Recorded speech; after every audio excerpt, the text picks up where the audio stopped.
Hello दोस्तों, स्वागत है आप सभी का आईएएस अरिहंत में। और मेरा नाम है मनीष उपाध्याय और आज हम स्टार्ट करेंगे सामान्य विज्ञान की जो हमारी पूरी सीरीज चल रही है। उसमें टेक्नोलॉजी को भी इंक्लूड किया जाएगा, तो उस चीज को हम कंप्लीट करेंगे। उससे पहले आप देखेंगे कि एक बुक है हमारी प्रीलिम्स पॉसिबल के नाम से। इसमें 1990 से लेकर के 2023 तक के जितने भी क्वेश्चन हुए हैं, चाहे वो यूपीएससी के हों या अदर स्टेट पीसीएसएस के हों, उनको शामिल किया गया है। लगभग 250 क्वेश्चन पेपरों को शामिल करके लगभग 3500 से भी ज्यादा, मान लीजिए 3600 3600 इसमें क्वेश्चनों को असेंबल किया गया है। और इसकी एक खास बात और है बुक की कि इसमें सारे जो क्वेश्चन हैं उनको सिर्फ ऐसे नहीं कि क्वेश्चन सॉल्व कर दिया और बस बात खत्म, टॉपिक वाइज अरेंज किया गया है। हर एक सेक्शन में क्या किया गया है स्टार्टिंग में कि टॉपिकों के एक माइंड मैप और बना के दे दिए हैं। अब उससे बेनिफिट क्या होगा कि आप एक बार माइंड मैप पढ़ेंगे, उसके आधार पर फिर एमसीक्यू करेंगे, तो आपका एक खुद का एक डेवलप होगा कि एमसीक्यू को हैंडल कैसे करना है एग्जाम के टाइम पे। अब उसमें करना क्या है, आपको इस पुस्तक को आपको खरीद लेना है दुकान से, आपके नजदीकी बुक स्टोर पर ये मिल जाएगी। क्योंकि हम यहाँ पे जो पढ़ेंगे उसमें कुछ चीजें ऐड ऑन करते चलेंगे, या अगर मान लीजिए कुछ ऐसा डाटा हुआ जो हमको पता होना चाहिए उसको हम और ऐड करवाते चलेंगे, या कोई तरीका मान लीजिए प्रेजेंटेशन का तरीका अगर हम चेंज करना चाहें, आसान तरीका अगर नोट करना चाहें, तो यही इसी बुक में आप नोट करते जाइएगा। इससे आपका टाइम बच जाएगा। और क्योंकि आप जानते हैं कि भाई यूपीपीसीएस का तो पेपर भी अब जुलाई में होगा, इससे बेनिफिट आपको ये हो जाएगा कि टाइम बच जाएगा, तो आप ज्यादा से ज्यादा प्रैक्टिस कर पाएंगे। ठीक है, इसको किताब को ले लीजिएगा, हम आगे स्टार्ट करते हैं। देखिए, जो टॉपिक रहेगा वो रहेगा हमारा उत्प्लावकता एवं द्रवों का प्रवाह। अब अगर इस टॉपिक की बात करें तो उत्प्लावकता का मतलब होता है ब्योंसी, मतलब कोई भी चीज को अगर हम डुबाएंगे तो वो चीज ऊपर की तरफ उछल के आएगी। जैसे गेंद को आप पानी में डुबाइए, ऊपर की तरफ आती है। तो यहां पे हम समझेंगे द्रवों का प्रवाह। देखिए, द्रवों के प्रवाह को हम प्रवाह, जैसे सॉलिड जो चीज होगी, हम इस तरीके से डिवाइड कर सकते हैं चीजों को, पदार्थों को। पदार्थ हो गया तो एक हो गया ठोस और दूसरे हो गए तरल। ठोस क्या है कि जब ये एक जगह से दूसरी जगह जाएंगे तो इनके लिए मोशन या गति शब्द का प्रयोग किया जाएगा। लेकिन यहां पे जब गति होगी तो एक गति भी शब्द यूज कर सकते हैं, और हम क्या कर सकते हैं, हम यहाँ पे फ्लो शब्द या प्रवाह शब्द का प्रयोग भी कर सकते हैं। अब तरल के अंतर्गत कौन कौन आता है, तो तरल के अंतर्गत द्रव भी आते हैं जैसे पानी, और गैस भी आती है। गैस और द्रव को मिश्रित रूप से क्या कहा जाता है, फ्लूइड कहा जाता है। ठीक है, अब ये कह रहा है द्रवों का प्रवाह, तो ये कह रहा है धारा रेखीय प्रवाह। अब दो तरह का प्रवाह हो सकता है द्रवों का। एक तो हो सकता है कि जब सभी कण क्या चलें, एक धारा में चलें, एक लाइन में चलें, एक दूसरे को फॉलो करते हुए चलें। और एक हो सकता है विक्षोभ, जब क्या हो कि कोई किसी को फॉलो करके ना चले, सब आगे पीछे भागे। तो धारा का मतलब हो गया, अगर एक ऐसे चल रहा है तो बाकी भी सब ऐसे ही चलेंगे। विक्षुब्ध का मतलब हो गया एक ऐसे चल रहा है तो एक ऐसे, इस तरीके से सभी एक दूसरे के रास्ते को काटते हुए चलेंगे। अब धारा रेखी से विक्षुब्ध में जाने पर देखिए, धारा रेखी में वेग बढ़ाते जाएंगे बढ़ाते जाएंगे बढ़ाते जाएंगे। जैसे आपने पानी का ग्लास लिया भर करके और उसमें से पानी को अगर गिराया, तो एक लिमिट तक पानी क्या करता है, धीरे धीरे धीरे पतला होता चला जाता है। लेकिन एक लिमिट के बाद क्या होता है, जैसे उसका वेग ज्यादा होता है, वो घूमने लग जाता है और घूम करके छोटे छोटे बिंदियों में या छोटे छोटे कह सकते हैं टुकड़ों में टूट जाता है, बूंदों में टूट जाता है। तो एक लिमिट ऐसी जरूर आई होगी जब धारा रेखीय प्रभाव किसमें कन्वर्ट हो गया होगा, विक्षुब्ध प्रभाव में कन्वर्ट हो गया होगा। इस चीज को हम कहते हैं सीमांत वेग या लिमिटिंग वेलोसिटी, इसको कहा जाता है। अब देखिए क्या कहता है, यहां पे हम देखते हैं द्रव के कण का आगे जाने वाले कण का अनुसरण करना। देखो यहां पे एक कण होगा, वो यहां होके गया होगा, अब इसके पीछे जो आएगा वो भी यहां होके ही गुजर के जाएगा। अनुकरण करना क्या कहलाता है, धारा रेखीय या स्ट्रीमलाइन प्रवाह कहलाता है, फ्लो कहलाता है। ये क्या कह रहा है, द्रव का नियमित प्रवाह है। हमने जैसे अभी पानी गिराने का एग्जांपल देखा था, तो नियमित कहां तक रहता है, एक लिमिट तक नियमित रहता है, उसके बाद वो टूटने लग जाता है। तो ये क्या है, नियमित है। जबकि विक्षुब्ध प्रवाह क्या होगा, ये अनियमित प्रवाह होगा। द्रव के कणों का भिन्न भिन्न मार्गों से गुजरना ही क्या कहलाता है, विक्षुब्ध या टर्बुलेंस फ्लो कहलाता है। अब इसके आधार पर हम सीमांत वेग की ऑलरेडी परिभाषा पढ़ चुके हैं कि जब धारा, ऐसा वेग जिससे कम वेग होने पर द्रव का प्रवाह धारा रेखीय और जिससे ज्यादा होने पर विक्षुब्ध हो जाता है, क्या कहलाता है, सीमांत वेग कहलाता है। अब अविरतता का सिद्धांत आप देखिए, आपने समरसेबल में पानी को खूब इस्तेमाल किया होगा, तो पानी के पाइप को जब हम पिचका देते हैं तो पानी पहले नजदीक गिर रहा होता है, जब नहीं पिचकाते, जैसे जैसे पिचकाते जाते हैं पानी का वेग बढ़ता चला जाता है, मतलब पानी दूर गिरने लगता है हमसे। यही जो चीज है हमारी सामान्य भाषा की, उसे हम क्या कहते हैं, उसे हम कहते हैं अविरतता का सिद्धांत या सातत्य समीकरण। अर्थात अगर आप एरिया को कम करेंगे तो वेग बढ़ जाएगा, अर्थात इन दोनों के बीच में उल्टा रिलेशन होता है। ऐसे करके कह सकते हैं कि ए इनवर्सली प्रोपोर्शनल टू बी, एक बढ़ेगा तो दूसरे को घटना पड़ेगा। असंपीड्य या अश्यान बल का वेग तथा नली में प्रत्येक स्थान पर अनुप्रस्थ काट का क्षेत्रफल, अनुप्रस्थ काट का क्षेत्रफल मतलब जैसे ये नली है मान लीजिए, तो नली को आप पिचका देंगे तो ये जो इलाका है, ये जो एरिया है, इसको ऐसे करके काटेंगे तो ये जो मोटाई बचेगी इसको हम क्या कहते हैं, क्रॉस सेक्शन एरिया या अनुप्रस्थ काट का क्षेत्रफल कहते हैं। कह रहा है इनका गुणनफल नियत होता है, या ऐसे याद कर लीजिए कि एक बढ़ता है तो एक घटता है। भाई इसको अगर हम ऐसे भी तो कह सकते हैं ना, A B directly proportional to 1, यही यहां पे कहा गया है, बराबर नियतांक। ठीक है, अब आगे बढ़ते हैं। कह रहा है द्रवों का प्रवाह और इसके बाद बता रहा है बर्नौली की प्रमेय। हम ये जानते हैं कि ऊर्जा संरक्षण का नियम ऑलरेडी हम मैकेनिक्स में पढ़ के आ चुके हैं।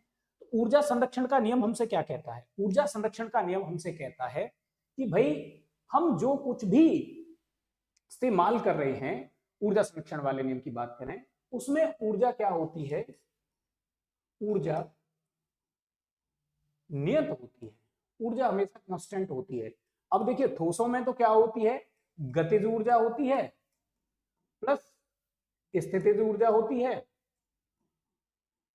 बराबर नियत। मतलब एक दूसरे में चेंज तो कर सकते हो आप, लेकिन ऊर्जाओं को खत्म नहीं कर सकते, ना ऊर्जाओं को बना सकते हो। लेकिन जब भी हम किसी फ्लूइड की बात करेंगे तो वहां पर एक फैक्टर और आ जाएगा जिसको हम कहते हैं दाब ऊर्जा। तो भाई ऊर्जा संरक्षण का नियम तो ये कहता है कि सभी ऊर्जाओं का योग नियत रहता है।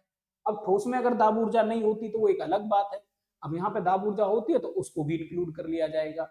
ये बात सबसे पहले बर्नौली नाम के साइंटिस्ट ने बताई। उन्हीं के सम्मान में ऊर्जा संरक्षण के इस नियम को, जिसमें दाब भी शामिल है या दाब ऊर्जा भी शामिल है, बर्नौली की प्रमेय कह दिया जाता है। तो ये कह रहे हैं कि एकांक आयतन के लिए दाब प्लस रोजीएच, आपने एमजीएच करके पढ़ा होगा, plus half M V square करके पढ़ा होगा, और इधर आपने पीवी करके पढ़ा होगा। अब ये एकांक आयतन के लिए कह रहा है तो यहां भी वी का भाग दे देंगे, यहां भी वी का भाग। अब द्रव्यमान में वी का भाग दे देते हैं तो क्या बचता है, घनत्व बचता है। यहां भी वी का भाग दे देंगे तो यहां भी घनत्व बचेगा, इसलिए घनत्व के रूप में इसको प्रेजेंट किया गया है। नॉर्मल याद रखने के लिए आप दाब, गतिज और स्थितिज ऊर्जाओं का योग हमेशा नियत रहता है, ऐसे याद कर सकते हैं। ठीक है, यहाँ पे कह रहा है दाब है, ये क्या है, स्थितिज ऊर्जा है, ये कह रहा है गतिज ऊर्जा है। अब इसका प्रयोग कहाँ पे होता है, इसका प्रयोग होता है वेंचुरी मीटर बनाने में। अब वेंचुरी मीटर क्या है भाई, वेंचुरी मीटर एक ऐसी नली है जिसमें से इस तरीके से एक पाइप टाइप का निकला रहेगा और इस तरीके से होगा। अब क्या होगा कि जैसे जैसे इसमें दाब बढ़ता जाएगा ऊपर की तरफ द्रव बढ़ता जाएगा, तो इसकी सहायता से किसी नली में बहने वाले द्रव का प्रवाह ज्ञात कर लिया जाता है, रक्त का प्रवाह ज्ञात किया जा सकता है, और गतिक उत्थापक को भी ज्ञात किया जा सकता है। इसको ऐसे मान लीजिए, जो ये बर्नौली की प्रमेय है, इससे रिलेटेड जो प्रश्न आते हैं वो इस तरीके से आते हैं। देखिए जब ऊंचाई समान हो जाएगी तो स्थितिज ऊर्जा तो हो जाएगी खत्म, फिर जो रिलेशन बचेगा तब बचेगा दाब के बीच में, और बचेगा वेलोसिटी के रूप में हाफ रो वी स्क्वायर, तो कांस्टेंट है बराबर नियत। इसका मतलब अगर दाब बढ़ेगा तो सीधे सीधे v को क्या होना पड़ेगा, कम होना पड़ेगा। इसका मतलब उदाहरण देखेंगे अब इसके, अगर आंधी चल रही होती है और मान लीजिए टीन सेट पड़ी हुई है घर के ऊपर, आंधी चल रही होती है तो हवा बहुत तेजी से ऊपर से निकलेगी। जहां ज्यादा हवा होगी वहां पे प्रेशर हो जाएगा कम, नीचे क्योंकि हवा चल नहीं रही है तो वहां हो गया प्रेशर ज्यादा। अब ऊपर प्रेशर कम नीचे प्रेशर ज्यादा, इसलिए एक बल लगेगा नीचे से लेकर के ऊपर की तरफ, इसलिए आंधी के समय टीन या छप्पर वगैरह जो चीजें होती हैं, झोंपड़ियां, ये सब उड़ जाते हैं। इसके अलावा मान लीजिए पानी में दो जहाज हैं इस तरीके से चल के आ रहे हैं, उनके बीच में अगर कम गैप है या गैप है थोड़ा सा, तब भी क्या हो जाएगा कि दोनों अपोजिट डायरेक्शन में आएंगे। तो हमने पिछली क्लास में पढ़ा था सापेक्ष वेग, तो सापेक्ष वेग क्या हो जाएगा, ज्यादा हो जाएगा। जहां वेग ज्यादा होगा वहां पर प्रेशर कम हो जाएगा, प्रेशर कम होने की वजह से दोनों जहाज आपस में क्या हो जाते हैं, टकरा जाते हैं, तो जहाजों के बीच में रिलेटिव मोशन होगा, जहाज आपस में, पानी के जहाजों की बात करना है, वो टकरा जाएंगे, ठीक है। या मान लीजिए हम स्प्रे की बात कर सकते हैं, जैसे स्प्रे पेंट आपने देखा होगा, तो उसमें क्या रहता है कि बहुत तेजी के साथ हवा को गुजारते हैं और नीचे एक हम डब्बा बांध के रखते हैं, उसमें क्या है, पेंट भर देते हैं। अब पेंट की जैसे जैसे हम तेज हवा यहां से गुजारेंगे, यहाँ पे प्रेशर हो जाएगा कम नोजल के पास।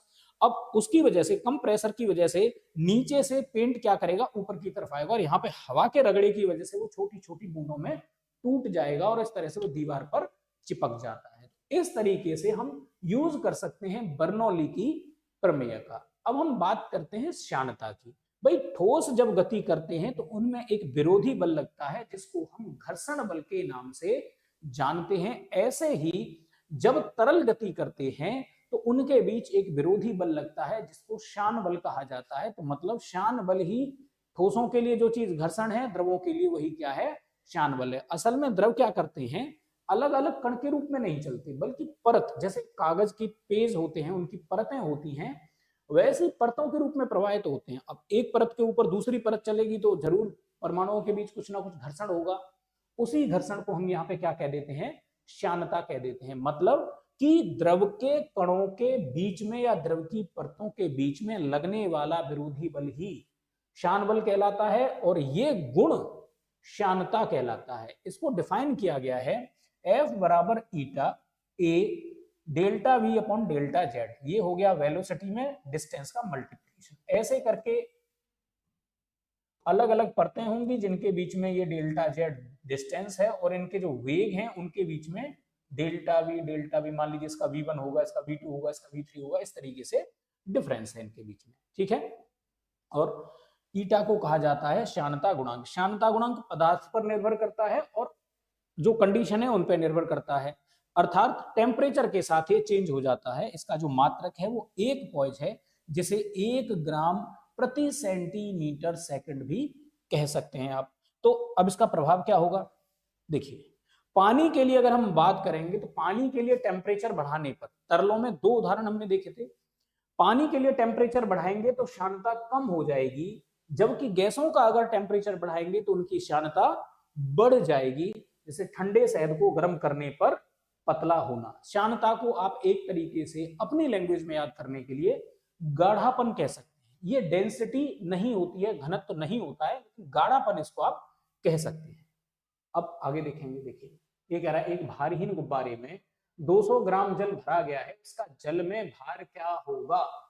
तो भाई जल क्या कर रहा है, भार क्यों है इसका, नीचे की तरफ जो वेट काम कर रहा है, हमने कल भी देखा था इस चीज को, और उत्प्लावन बल क्या है, जो ऊपर की तरफ काम कर रहा है। अगर हम इसको डुबाएंगे तो इस पर नीचे की तरफ बल और ऊपर की तरफ बल दोनों सेम हो जाएंगे, दोनों का डिफरेंस क्या आ जाएगा, फोर्सों का डिफरेंस 0। इधर भी फोर्स उतना ही लगेगा, नीचे की तरफ भी उतना ही लगेगा, तो पानी को डुबाएंगे तो कोई भार नहीं होगा। तो ये हो गया 200 ग्राम जल भरे गुब्बारे का जल में भार 0 होगा। उसकी वजह क्या है, हमने अभी एक्सप्लेन किया, भाई पानी है, अगर गुब्बारे का कोई भार होता तो देखिए एक सिद्धांत है आर्किमिडीज का। आर्किमिडीज साहब ने ये कहा कि जब आप किसी चीज को तरल में डुबाते हैं, किसी द्रव में डुबाते हैं, तो उसके भार में थोड़ी सी कमी आ जाती है। अब उन्होंने बताया कि कमी कितनी आती है, तो भाई कमी इतनी आती है जितना कि वो चीज डूबते समय जल हटा देगी या द्रव हटा देगी, उसके भार के बराबर कमी आ जाएगी। यही सिद्धांत क्या कहता है, प्लवन का सिद्धांत कहलाता है। और प्लवन का सिद्धांत दिया किसने, तो ये आर्किमिडीज साहब ने दिया था, जो बिल्कुल इसी तरह का है कि कुल भार या नेट भार बराबर भार माइनस उत्प्लावन बल। अब भार लगेगा हमेशा नीचे की तरफ और उत्प्लावन बल लगेगा हमेशा ऊपर की तरफ, ठीक है। अब देखिए कह रहा है पानी के एक गिलास में एक बर्फ का टुकड़ा तैर रहा है, जब बर्फ पिघलती है तो पानी के स्तर पर क्या प्रभाव होगा, वह बढ़ जाएगा। भाई बर्फ तैर रही है तो बर्फ जो तैरती है, इसके लिए देखिए एक इक्वेशन है, हम अभी एक्सपेंशन पढ़ेंगे, थर्मल एक्सपेंशन। इस तरीके से बर्फ का ये एक कह सकते हैं नॉर्मल फीचर होता है कि बर्फ का आयतन पहले घटता है, उसके बाद फिर बढ़ना स्टार्ट करता है। और भी पहले हम जब गर्म करेंगे तो आयतन क्या होगा, 4 डिग्री सेंटीग्रेड तक घटता हुआ जाएगा, उसके बाद इसका आयतन क्या होगा, बढ़ता हुआ जाएगा।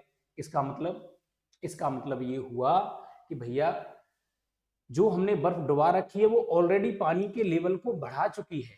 अब जो इसके अणु पिघलेंगे वो जो नीचे वाले अणुओं के बीच में ज्यादा गैप था वो उसी में समा जाएंगे, मतलब कि स्तर पे कोई प्रभाव नहीं पड़ेगा।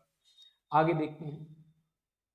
पानी के एक गिलास में एक बर्फ का टुकड़ा तैरता है। जब बर्फ पिघलती है तो पानी का स्तर उतना ही रहता है जितना पहले था, क्योंकि तैरती हुई बर्फ अपने आयतन के बराबर पानी को ऑलरेडी विस्थापित कर चुकी होती है। इसलिए तैरते समय बर्फ द्वारा हटाए गए जल का आयतन बर्फ के पिघलने से बने जल के आयतन के बराबर होगा और पानी के स्तर पर कोई प्रभाव नहीं पड़ेगा। बर्फ में एक्चुअली होता क्या है, एक हिस्सा 11 में से ऊपर रहता है और बाकी का हिस्सा क्या रहता है, नीचे रहता है। इतना हिस्सा ऊपर और 10/11 हिस्सा कहाँ रहता है, पानी के अंदर रहता है। एक फैक्ट के तौर पर अगर आप देखना चाहें तो आगे देखते हैं।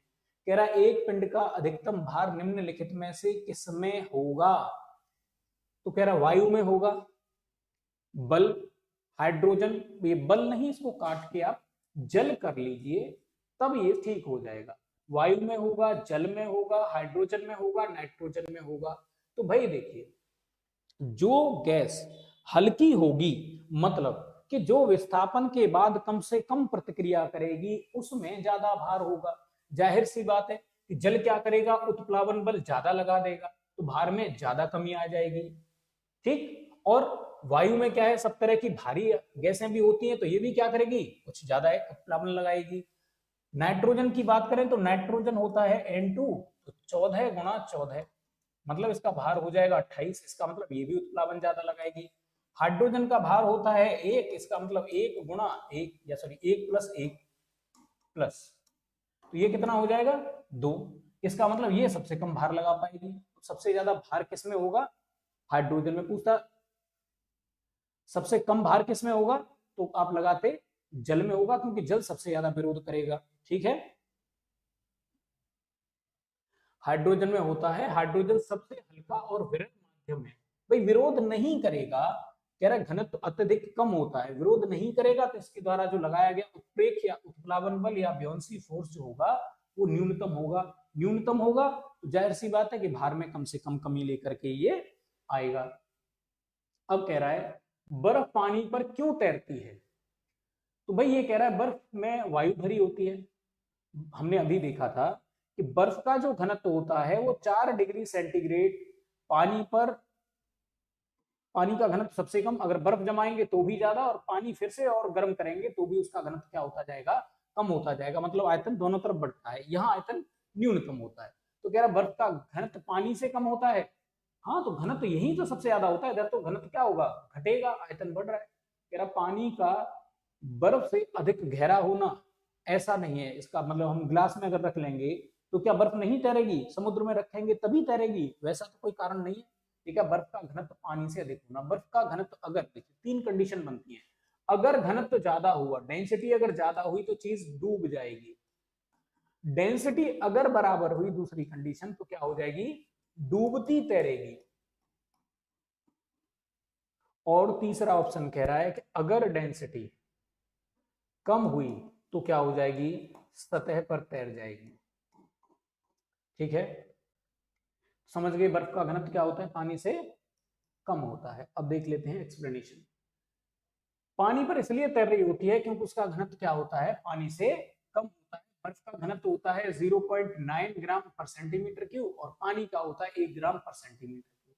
ठीक है, अब क्योंकि पानी का घनत्व ज्यादा है, जिस चीज का घनत्व ज्यादा वो हमेशा नीचे रहेगी और जिस चीज का घनत्व कम वो हमेशा ऊपर रहेगी। अब ये चाहे कोई भी एग्जाम्पल बदल ले, हम बर्फ की जगह पे कुछ और भी दे सकता है, तब भी हमको इसी हिसाब से सोच के चलना है।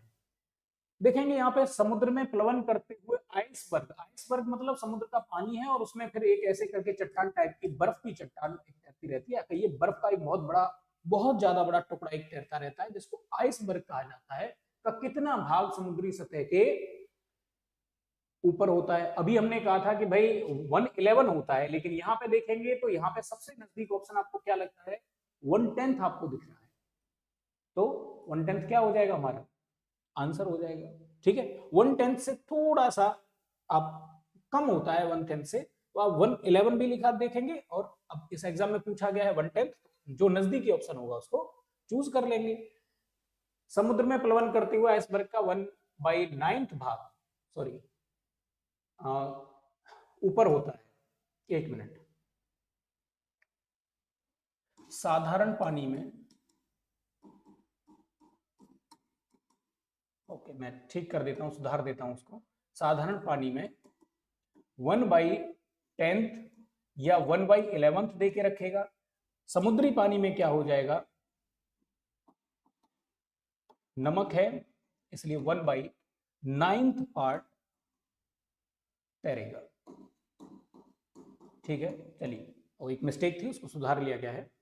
1 ग्राम बर्फ का आयतन 1.09 सेंटीमीटर क्यूब, और पानी का भी हमने पढ़ा था, इसका क्या होता है, समुद्री जल का आयतन 0.97 सेंटीमीटर क्यूब होता है। तैरने के लिए बर्फ का कुल भाग उसके डूबे हुए भाग द्वारा हटाए गए जो पानी है उसके भार के बराबर होना चाहिए। ये अभी हमने पढ़ा था जब हमने पढ़ा था आर्किमिडीज का सिद्धांत। इसलिए क्या हो जाएगा, ये बता रहा है कि समुद्री जल के भीतर डूबे पानी जो मान का आयतन है वो क्या हो जाएगा 1.97, और पूरे बर्फ का आयतन क्या हो जाएगा 1.09, इसलिए ये हो जाएगा 8/9। अतः समुद्र में तैरते समय बर्फ के टुकड़े का 8/9 भाग जल के भीतर रहेगा, और फिर बाकी क्या बचेगा, 1/9 भाग क्या रहेगा, ऊपर दिखाई देगा। आगे बढ़ते हैं।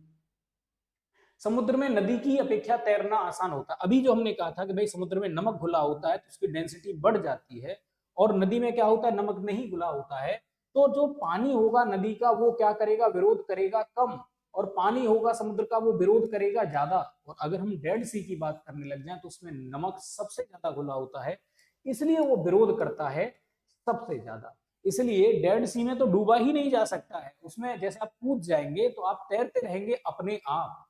तो समुद्र में इसलिए तैरना आसान होता है क्योंकि उसमें क्या होता है, जल नमकीन होता है, जल नमकीन होता है जिसकी वजह से क्या हो जाता है, या ऐसे कह सकते हैं कि भाई नमक वाला ऑप्शन ज्यादा होता तो नमकीन है ठीक है, लेकिन समुद्री जल क्या होता है, भारी होता है, या कहिए उसका घनत्व क्या होता है, ज्यादा होता है। समुद्री जल नमकीन ये नहीं, नमक भाई टेस्ट से मतलब नहीं है, भारी का मतलब हो गया, यहाँ पे घनत्व की बात कर रहा है। तो ऑप्शन यहाँ पे ये सी वाला आप लगाइएगा, इसमें थोड़ी सी मिस्टेक है, उसको सुधार लीजिए। ऑप्शन ये ज्यादा सही है क्योंकि यहाँ पे भारी का मतलब हो गया, देखिए किसी भी चीज का जो भार होता है, हमने पिछली क्लासों में पढ़ा था mg होता है। अब mg भार है तो mg को तोड़ा जा सकता है आयतन गुणा घनत्व गुणा g। इसका मतलब कि जिसका घनत्व ज्यादा होगा, जिसमें चीजें ज्यादा घुली रहेंगी, उसका भार भी क्या होगा, ज्यादा होगा। समुद्री पानी भारी होता है मतलब उसका घनत्व भी ज्यादा होता है, इसलिए ऐसा देखने को मिलता है। तो इसको ठीक कर लीजिएगा, सी ऑप्शन इसका हो जाएगा। ठीक, बाकी फिर अब इसका कोई मतलब नहीं बनता, इसको ये मिसप्रिंट हो गया है, ठीक है, इसको ठीक कर लीजिए। ओके, आगे बढ़ते हैं। लोहे की कील पारे पर क्यों तैरती रहती है, भाई क्यों, क्योंकि लोहा जो धातु है उसका घनत्व होता है कम, पारे का घनत्व होता है ज्यादा। जिसका घनत्व ज्यादा वो नीचे, जिसका घनत्व कम वो ऊपर। जहां भी ऑप्शन मिलेगा उसी को लगा देंगे। लोहे की पारे से रासायनिक क्रिया की प्रवृत्ति पानी की तुलना में कम होने के कारण लोहे का भार पानी से अधिक है तथा पारे से कम है। कह रहा लोहे का घनत्व पानी से अधिक है तथा पारे से कम है, तो घनत्व वाली बात आएगी। भार वाली बात होती और ये ऑप्शन नहीं दिया होता तो बी ऑप्शन हो जाता। ऑलरेडी उसने घनत्व की बात कर रखी है तो हम घनत्व को चूज कर लेंगे। ठीक है, पारा पानी से भारी है, बिल्कुल सही बात है, पर अभी यहाँ पे ऑप्शनों में सबसे सटीक ऑप्शन अगर आपको छांटना है तो वो घनत्व के हिसाब से छांटा जाएगा, क्योंकि मोस्ट रिलेवेंट जो ऑप्शन बनेगा वो ऑप्शन सी बनेगा। ओके, कह रहा लोहे का घनत्व पानी से अधिक तथा पारे से कम होता है। लोहे की कील पारे पर तैरती है जबकि पानी में डूब जाती है, क्योंकि किसी द्रव में तैरने के लिए तैरने वाली वस्तु का घनत्व द्रव के घनत्व से कम होना चाहिए, जबकि द्रव के घनत्व से अधिक घनत्व वाली वस्तु द्रव में डूब जाती है। ठीक है, अभी हमने इसको डिस्कस किया, सिर्फ आपको डेंसिटी का ध्यान रखना है। कह रहा मिट्टी का तेल पानी के ऊपर इसलिए तैरता है, क्यों, क्योंकि भाई मिट्टी के जो तेल है उसकी डेंसिटी कम और पानी की डेंसिटी होती है ज्यादा। जहां कहीं भी ऑप्शन होगा उसी को लगा देंगे। पानी के घनत्व के कह रहा है, देखिए उसका घनत्व पानी के घनत्व से अधिक होता है फिर तो डूब जाता है ना, अगर उसका घनत्व पानी के घनत्व से कम होता है तो तैरेगा, और यही पूछ रहा है तैरता है, मतलब यही ऑप्शन हमारा सही हो जाएगा। कह रहा उसका घनत्व बराबर होता है। बराबर होने की कंडीशन में हमने 3 कंडीशनें पढ़ी थी। वस्तु डूबती हुई तैरती है, इसका मतलब ये भी नहीं होगा। कह रहा उपरोक्त में से कोई नहीं। हमारे पास तो ऑलरेडी आंसर है, क्योंकि उसका जो घनत्व है पानी के घनत्व से कम होता है, अर्थात पानी का घनत्व 1 ले लिया हमने 1 ग्राम पर सेंटीमीटर क्यूब, और मिट्टी के तेल का जो घनत्व है उसका क्या होता है 0.81। देखिए, परंतु मिट्टी के तेल में बर्फ डूब जाती है। इस पूरे जो डाटा में, जैसे आपने ये डाटा है, ये अगर आपको पता रहेगा ठीक है, मिट्टी के तेल का घनत्व रटने की कोई जरूरत नहीं है। अब ये एक पार्टिकुलर एक क्वेश्चन में पूछ लिया गया, हाँ, लेकिन ये आप याद रखिएगा, हो सकता है अगली बार कभी पूछ ले, इस चीज को अंडरलाइन कर लीजिए कि मिट्टी के तेल में क्या हो जाता है, बर्फ डूब जाती है, क्योंकि तब बर्फ का जो घनत्व है पानी से तो कम है, लेकिन मिट्टी के तेल से ज्यादा है, इसलिए डूब जाती है। करेंगे बादलों में या बादलों के वायुमंडल में तैरने का क्या कारण है, उनका कम ताप, दाब, घनत्व या वेग। ठीक है, आगे देखते हैं, वही घनत्व वाला ही मैटर है। बादलों के वायुमंडल में तैरने का कारण उनका घनत्व का कम होना है। जितना कम घनत्व रहेगा, चीज क्या रहेगी, उतनी ऊपर की तरफ जाएगी। घनत्व बढ़ता चला जाएगा तो नीचे की तरफ आएगी। बादल जैसे जैसे ठंडे होते चले जाते हैं, डार्क कलर में बदलते चले जाते हैं, मतलब पानी की बूंदें पास पास आने लगती हैं और धीरे धीरे धीरे धीरे नीचे की तरफ आने लग जाते हैं। तो ये कह रहा है गर्मी के दिनों में वायुमंडल में उपस्थित जलवाष्प गर्मी पाकर गर्म होती है, जिससे जलवाष्प का घनत्व क्या हो जाता है, घट जाता है। घनत्व घटने के कारण ये हल्की होकर ऊपर उठ जाती है, और वायुमंडल के ऊपरी भाग में दाब और ताप के कम होने के कारण ये जलवाष्प फैलती है और पानी की छोटी छोटी बूंदों में परिवर्तित होकर तैरती रहती है, जिसको हम क्या कहते हैं, क्लाउड या बादल कहते हैं। एक सुई पानी में डूब जाती है जबकि लोहे से बना जहाज पानी पर तैरता रहता है।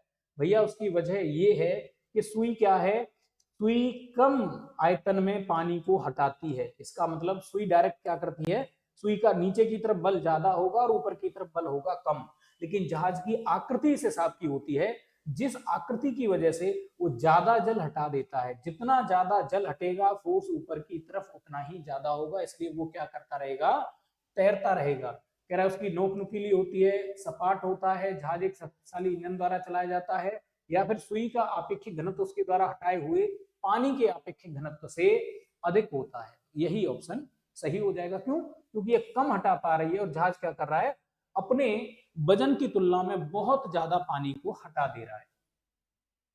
ठीक है, डूब जाती है उसकी वजह ये है क्योंकि सुई का अपेक्षित घनत्व उसके द्वारा हटाए हुए पानी के अपेक्षित घनत्व से अधिक होता है, जबकि जहाज की विशेष बनावट के कारण अंदर अतिरिक्त या अत्यधिक रिक्त स्थान रहता है। जब जहाज का कुछ भाग पानी के भीतर जाता है तो वह इतना पानी हटा देता है कि इस पानी का अपेक्षित घनत्व या भार जहाज के अपेक्षित घनत्व या भार के बराबर हो जाता है और जहाज क्या करने लग जाता है, तैरने लग जाता है। जबकि सुई पानी में जाने पर अपने अपेक्षित घनत्व या भार के बराबर पानी नहीं हटा पाती और पानी में डूब जाती है। अब यहाँ एक वर्ड आ रहा है बार बार, रिलेटिव डेंसिटी।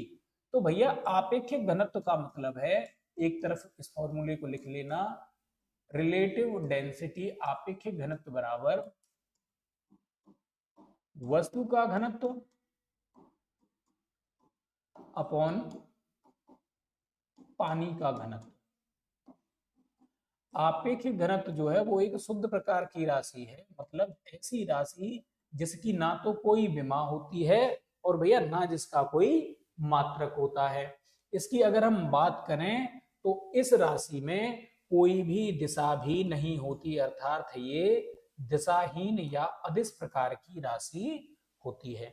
आगे बढ़े, कह रहा है जब कोई जहाज नदी से निकलकर सागर में प्रवेश करता है तो वो कुछ ऊपर उठ जाता है। भाई क्यों, सागर में डेंसिटी ज्यादा है क्योंकि नमक घुला हुआ है, तो और नदी में क्या है, नदी का पानी शुद्ध है, उसमें कोई अशुद्धि नहीं घुली हुई है, इसलिए उसकी डेंसिटी कम है। तो जहां डेंसिटी कम होगी वहां ज्यादा डूबा रहेगा, जहां डेंसिटी ज्यादा होगी वहां तैर जाएगा। ऊपर वाली बात आपको क्या लगता है क्या होनी चाहिए, बिल्कुल सही होनी है। फिर कह रहा है सागर के जल का घनत्व नदी के जल के घनत्व से अधिक है, ये वजह है। तो हाँ बिल्कुल ये वजह है। कह रहा है कथन सही है, कारण उसको एक्सप्लेन कर रहा है, तो बिल्कुल दोनों सही हैं और सही व्याख्या भी हो रही है, क्योंकि ये बात भी सही है और ये बात भी सही है। ऊपर उठने की वजह यही है कि सागर के जल का घनत्व नदी के जल के घनत्व से अधिक होता है। तो कह रहा दोनों सही है, क्योंकि जो जल का घनत्व है वो सागर के जल का घनत्व वो नदी के जल से अधिक होता है, जिसकी वजह से कोई भी चीज, या ये कह सकते हैं, अभी हमने जो पीछे एक क्वेश्चन देखा था कि भाई समुद्र में तैरना आसान, नदी में तैरना मुश्किल, उसकी भी तो यही वजह थी।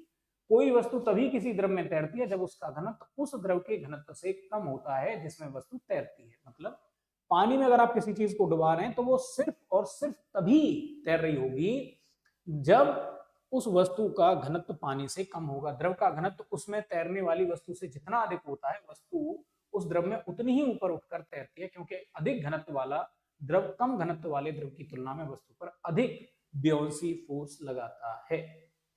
ठीक है, कह रहा है जब कुएं से पानी की बाल्टी को ऊपर खींचते हैं तो हमें महसूस होता है कि बाल्टी, भाई बाल्टी को जब पानी में डूबी रहेगी तो हमको हल्की फील हो रही होगी, और जब हम उसको ऊपर खींचेंगे तो वो पानी से ऊपर आ जाएगी, तब हमको वो भारी फील होगी। पानी की सतह से ऊपर भारी हो गई है, बिल्कुल। पानी की सतह से ऊपर हल्की नहीं, पानी में जब तक डूबी रहेगी तब तक वो कैसी होगी, हमको वैसी फील होती रहेगी कि ये हल्की है, ऊपर आते ही भारी फील होने लग जाएगी। कह रहा पानी से बाहर आकर उसके द्रव्यमान में वृद्धि हुई है। अभी तो पिछली क्लास में हमने पढ़ा था कि भार परिवर्तित हो सकता है क्योंकि उसमें जी आता है, लेकिन द्रव्यमान परिवर्तित नहीं होता है। तो आपका ऑप्शन क्या हो जाएगा, आप कमेंट में बता दीजिए। अब देखते हैं आगे। बाल्टी को ऊपर खींचते हैं तो हमें महसूस होता है कि बाल्टी क्या हो गई, भारी हो गई है।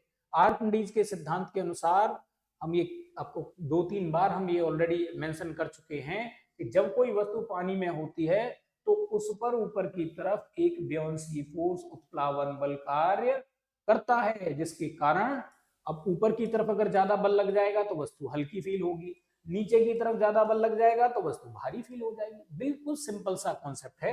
अब ऊपर आ जाएगी तो उत्प्लावन बल खत्म, उत्प्लावन बल खत्म, इसलिए भारी प्रतीत हो जाएगी। कह रहा है एक तरल किसी सिलेंडर के आकार के पाइप में धारा रेखीय रीति से बह रहा है। कोई तरल है, जैसे मान लीजिए पानी हो गया, कोई गैस हो गई, पाइप के अक्ष वाले खंड में प्रवाह की परिच्छेदिका या प्रोफाइल होगा। कैसा है, कह रहा है धारा रेखीय प्रवाह हो रहा है, तो भाई धारा रेखीय प्रवाह होगा, ठीक है। धारा रेखीय प्रवाह में क्या सब ऐसे करके बहेंगे, नहीं। देखो जो बिल्कुल ये हो गए धारा के या जो पाइप है उसकी साइड्स हो गई, ये लोहे वाला टुकड़ा या प्लास्टिक वाला टुकड़ा हो गया तो ये तो स्थिर रहेगा भाई। अब ये पाइप होगा तो ये तो बाहर वाला हिस्सा तो स्थिर हो जाएगा। अब अंदर वाली जो सतह से चिपकी हुई होगी उसकी वेग थोड़ी सी कम हो जाएगी, और जो इधर होगी वो भी थोड़ी सी कम हो जाएगी। इसका मतलब जो बीच में होगी वो सबसे तेज चलेगी।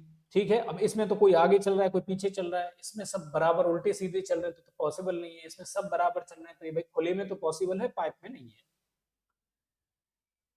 कह रहा है भाई सिलेंडर के टाइप के या किसी पाइप में अगर धारा रेखीय प्रवाह बह रहा है तो पाइप के अक्ष वाले खंड में प्रवाह की परिच्छेद का विकल्प डी में दर्शाए गए चित्र की भांति होगी, क्योंकि धारा रेखीय गति में पाइप के निकट के परतों की गति न्यूनतम होगी। फिर जैसे जैसे दूर जाएंगे परतें आपस में एक दूसरे से दूर होती चली जाएंगी तो बीच वाली परतों का वेग और अधिक बढ़ता चला जाएगा। ठीक है, द्रव का प्रत्येक कण अपने आगे वाले कण के मार्ग का अनुसरण करता है। इस वजह से क्या हो जाती है कि जैसे जैसे पाइप से दूर जाएंगे वैसे वैसे परतों की जो गति है वो क्या होती चली जाएगी, बढ़ती चली जाएगी। ऑलरेडी इसको हम एक्सप्लेन भी कर चुके हैं अलग से। कह रहा है भाई इसमें 4 छिद्रों वाला एक फव्वारे के चित्र पर ध्यान दीजिए। ठीक है, अब फव्वारे के कौन से छिद्र से पानी अधिकतम दूरी तक फेंका जाएगा। अब इसकी अगर हम बात करें तो देखिए √2GH पर ये क्या करता है, डिपेंड करेगा, क्योंकि v² बराबर u² प्लस 2GH। अब ये अगर शुरुआत में 0 है तो यहाँ पे हाइट ज्यादा है, यहाँ पे 2 और 3 में से एक होना चाहिए। चलिए देखते हैं, क्योंकि 2 और 3 दोनों सही हो जाएगा, इसलिए 2 और 3 नंबर वाले छिद्र से पानी अधिकतम दूरी पर फेंका जाएगा। ठीक है, पहला जो सबसे ऊपर होगा देखिए वो भी पानी को क्या करेगा, नजदीक गिराएगा, और जो सबसे नीचा होगा वो भी नीचे गिराएगा। जो बीच में होता है वो सबसे दूर गिराता है। दोनों ही बीच में आ रहे हैं, कौन सा होगा वो तो फिर अब देखना पड़ेगा। तो इसमें आयोग ने क्या कर दिया, इसको दोनों को ही सही मान लिया बाद में, क्योंकि रूट एच माइनस एच पर ये डिपेंड करता है, इसलिए टी बराबर रूट एच माइनस एच, और जो वेग होगा वो क्या होगा, अधिकतम दूरी के लिए कैलकुलेट कर लेंगे। ये वही इक्वेशन है, कोई अलग नहीं है। आप इसको ut plus half GT square से भी कैलकुलेट कर सकते हैं, हमने इसके लिए ये यूज कर लिया प्लस 2GH, जो आपको मन करे, ठीक है। इसके अनुसार 2 और 3 से निकलने वाला पानी अधिक क्षैतिज दूरी तय करेगा। देखिए इस तरह के जो क्वेश्चन है अब फिलहाल तैयारी के हिसाब से पढ़ रहे हैं, तो देखिए हमने पढ़ जरूर लिया है, लेकिन अभी फिलहाल ये यूपीएससी भी नहीं पूछ रहा है और कोई स्टेट बोर्ड भी नहीं पूछ रहा है। साइंस के इतने डीप स्टेटमेंट रिलेटेड क्वेश्चन अब नहीं पूछे जाते हैं, तो इन पे अपना ज्यादा माथा पच्ची नहीं करनी है भाई। देखिए ये भी तो एक जरूरी है, सब कुछ पढ़ा भी नहीं जा सकता, सब कुछ याद भी नहीं करा जा सकता है, तो जो जैसा ट्रेंड चल रहा हो उस हिसाब से तैयारी करिए। उसमें क्या हो जाएगा, मेहनत थोड़ी सी कम हो जाएगी और रिजल्ट थोड़ा सा बेहतर हो जाएगा, ठीक है। आगे बढ़ते हैं। ताप बढ़ाने के साथ द्रव की श्यानता, तो द्रव की श्यानता क्या हो जाएगी, ताप बढ़ाएंगे तो दूरी बढ़ती चली जाएगी, दूरी बढ़ेगी तो श्यानता क्या हो जाएगी, घट जाएगी, इसलिए कह रहा है घट जाती है। हवा के लिए कहता तो क्या कह देता, बढ़ जाती है, क्योंकि वह गुण जिसके कारण, अब यहां डिफाइन कर रहा है श्यानता को, कि परतें जब एक दूसरे के ऊपर सरकती हैं तो वो एक दूसरे का क्या करती हैं, विरोध करती हैं। तो इस तरह का घर्षण टाइप का बल या नेगेटिव टाइप का बल क्या कहलाता है, कहलाता है आपका विस्कोसिटी। अब हम बात करते हैं सबसे ज्यादा श्यानता होती है, कह रहा है जल की, वायु की, खून की, शहद की। तो गाढ़े में सबसे ज्यादा गाढ़ा कौन, श्यानता के लिए हमने एक वर्ड यूज किया था कि श्यानता का मतलब आपको मोटी मोटी भाषा में लगा के चलना है गाढ़ापन। तो सीधे सीधे शहद की तुलना में शहद की श्यानता क्या होगी, सबसे ज्यादा होगी इन सब में। और भैया जो द्रव जितने अधिक गाढ़े होते हैं वो उतने ही अधिक शान होते हैं। शहद और खून की श्यानता पानी की तुलना में अधिक होती है। अगर क्रम से लगाएंगे तो शहद की सबसे ज्यादा, खून की कम, जल की उससे भी कम, और हवा क्योंकि सबसे ज्यादा पतली है इसलिए उसकी श्यानता सबसे कम होती है। कह रहा तापमान में वृद्धि के साथ ग्लिसरीन की श्यानता बढ़ रही है, और तापमान में वृद्धि अणुओं की गतिज ऊर्जा को बढ़ा देती है। हाँ बिल्कुल सही बात है, लेकिन ग्लिसरीन क्या है, ग्लिसरीन तो एक द्रव है ना, तो द्रव की श्यानता तो क्या हो जाती है, घट जाती है भाई। डिस्टेंस क्या हो जाएगी, बढ़ जाएगी। तो हवा के लिए तो ठीक था ये कि बढ़ जाती है, इसका मतलब ये हो जाएगा गलत और ये हो जाएगा सही। अब जहां कहीं भी हो ए गलत आर सही, वजह समझ गए। ग्लिसरीन क्या है, कोई एक तरल पदार्थ है, तरल पदार्थ कोई भी क्यों ना हो, अगर आप उसको गर्म करेंगे तो उसकी श्यानता क्या हो जाएगी, उसकी श्यानता, क्योंकि बीच में सेपरेशन बढ़ता चला जाएगा, चीजों को गर्म करेंगे बीच में डिस्टेंस बढ़ जाएगी तो चीजों का उसके बीच से निकलना आसान हो जाएगा, इसलिए श्यानता क्या हो जाती है, घट जाती है। जबकि हवा में क्या हो जाता है, अधिक गतिज ऊर्जा हो जाने के कारण, पहले हवा का एक ही अणु आकर के इसमें टक्कर मार रहा था, लेकिन ताप बढ़ गया तो ज्यादा से ज्यादा अणु टक्कर मारेंगे, जिसकी वजह से श्यानता क्या हो जाती है, हवा की बढ़ जाती है। तो ठीक है यहां तक। अब आज की जो क्लास है इसको यहीं विराम देते हैं। आज शिव चौदस है तो आप सभी को उसकी शुभकामनाएं, आप त्योहार मनाइए, हंसी खुशी एकदम बिंदास रहिए, और ये सीरीज हम कंटिन्यूअस ऐसे ही चलाएंगे, और लगातार इसमें जो भी अपडेशन होगा, कहीं अगर कोई बाय द वे, हालांकि इस पुस्तक में आप देखेंगे जो अरिहंत प्रीलिम पॉसिबल नाम से पुस्तक है, इसमें कहीं भी कोई भी एरर नहीं है, लेकिन फिर भी कई बार क्या हो जाता है भाई, इंसान ही तैयार करते हैं, तो कई बार अगर छोटी मोटी कोई कहीं एक दो वर्ड की कोई गलती आ गई, कहीं गैप छूट गया, कहीं गैप नहीं छूटा है, तो उसको हम साथ में सुधारते चलते हैं। तो आप इस बुक को ध्यान से ले लीजिएगा।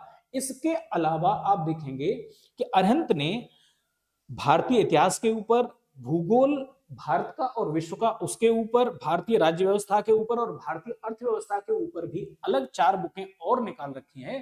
तो अगर आप इस साल या फिर अगले साल पीटी देने वाले हैं तो आप निश्चित तौर पर इन बुकों को as a reference book use करिए भाई। बेसिक बुक आप एनसीईआरटी पढ़ ही रहे होंगे, हम ऐसा मान के चलते हैं, और अरिहंत की तरफ से क्या किया गया है, एनसीईआरटी को भी सिनॉप्सिस करके निकाल दिया गया है। अगर आपके पास टाइम कम है तो आप उनको रेफर कर सकते हैं, लेकिन फिलहाल आप इन बुकों को जरूर से जरूर ले लीजिए, क्योंकि जो भी हम यहाँ पे अपडेशन देते हैं उस चीज को आप लगातार उसमें ऐड करते चले जाएं।